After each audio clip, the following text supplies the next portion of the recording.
Yoo lubbuudhaan darbus goota lafeen waamu, seenaa isaan hojjetan dhalootatti dhaamu. Warra hirbuu sabaa dabarseen gurgurre, jabaa sodaachisee yartuun hin uggurre. Lubbuun hin mararre nuuf laatan gumaacha, hin jiraanne takkaa waa meeqa fakkaachaa. Osoo waadaa sabaa haalaan hin gurgurre, lubbuu dabarsanii nutti saaqan turre.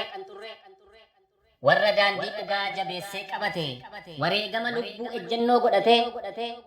Qabeenya koon jenne kan horatan maatii, lafeef lubbuu isaanii nuuf ta'an boraatii. Haleelanii diina gantuudhaaf ololtuu, ishee bara baraan sanyii keenya dhortu. Daandii dhalootaarra buqqisanii gufu, diina dhufaa darbaa ulaa milkii cufu. Daandii dhalootaarraa buqqisanii gufu, diina dhufaa darbaa ulaa milkii cufu.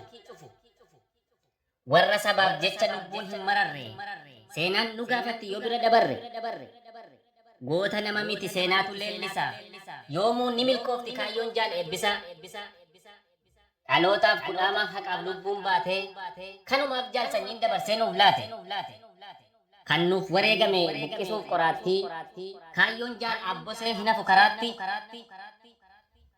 Haqaaf ni falmanna nutis bakka buune, hin nyaannu imaanaa gootota akka fuune.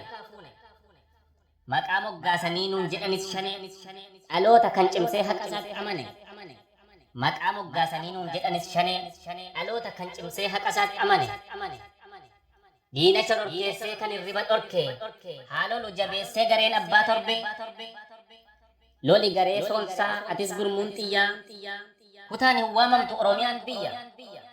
Loli garee soonsaa atis gurmuun xiyyaa, kutaan hin waamamtu Oromiyaan biyya.